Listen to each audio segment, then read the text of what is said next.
எப்படியும் தோத்துருவோம், ஏன் போட்டிட்டுக்கிட்டு சார், நீங்களே அது வந்து சொல்றீங்க. அரசியல் கட்சிக்கான அழகு கிடையாது சார். ஏன் பாயிண்ட்ல அவங்களுக்கு வேற இலக்கணங்கள் இருக்கலாம், வேற நெசசிட்டி இருக்கலாம். That is not my business, that is not my problem. நான் வந்து களமாடுவதும் போர் புரிவதும் சமர் புரிவதும் தான் கட்சிகளுடைய வேலை. நான் உங்களுக்கு உதாரணம் சொன்னேன். ஆர்எஸ்எஸ் ஏன் போட்டிடல, திக ஏன் போட்டிடல, அவங்க அதுக்கு இறங்கவே இல்லை. என்ஜிஓ ஏன் போட்டியில நம்ம கேட்குறோமா இன்னைக்கு? அவங்க வேலையை பார்த்துட்டு இருக்காங்க. செஞ்சில் வச்சவங்க வந்து தேர்தல் ஏன் போட்டியில கேட்டிருக்கோமா நம்ம?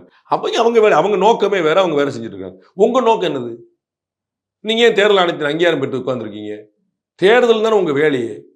அப்புறம் தொண்டர்கள் சோர்வடைஞ்சிடக்கூடாது, தோல்வியை அந்த லட்சணத்துல கட்சி நடத்தி நான் என்ன சார் செய்ய முடியும்? தமிழ்நாட்டில் பாஜக அடுத்த தலைவர் யாருன்னு 50 பேர் போட்டி போடுறீங்கல்ல, 50 பேர் போய் உட்காருங்க, ஆளுக்கு ஒரு வார்டு பிரிச்சுக்கோங்க. யார் வார்டில் கூட ஓட்டு வருதுன்னு பார்த்துக்கிடுவோம். ஒரு பேச்சு சொல்ற, யார் வார்டில் கூட ஓட்டு வருதோ அவருக்கு தான் மாநில தலைவர் பற்றி சொல்லிக்கிடுவோம். சும்மா ஒரு காமெடி, ஜாலி தானே.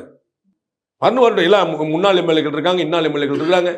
நம்ம கேபி ராமலிங்க இருக்காரு, விபி துரைசாமி இருக்காரு, எச் ராஜா இருக்காங்க, தமிழிசை இருக்காங்க, குஷ்பு இருக்காங்க, வானதி இருக்காங்க, அண்ணாமலை இருக்காரு, நயினார் இருக்கிறாரு, 4 எம்எல்ஏ இருக்கிறாங்க, நாராயண திருப்பதி இருக்கிறார், எம்புட்டு பேர் ப்ரொஃபசர் சீனிவாசன் இருக்கார். 50 பேர் ஒரு வார்டு வச்சுக்கோங்க. இன்னும் 15 நாள் தானே வேலை பார்க்க போறீங்க. நீ ஒன்று 12 வருஷம் அங்கே வேலை பார்த்து உங்கள் வாழ்க்கையை தொலைக்க போறீங்களா?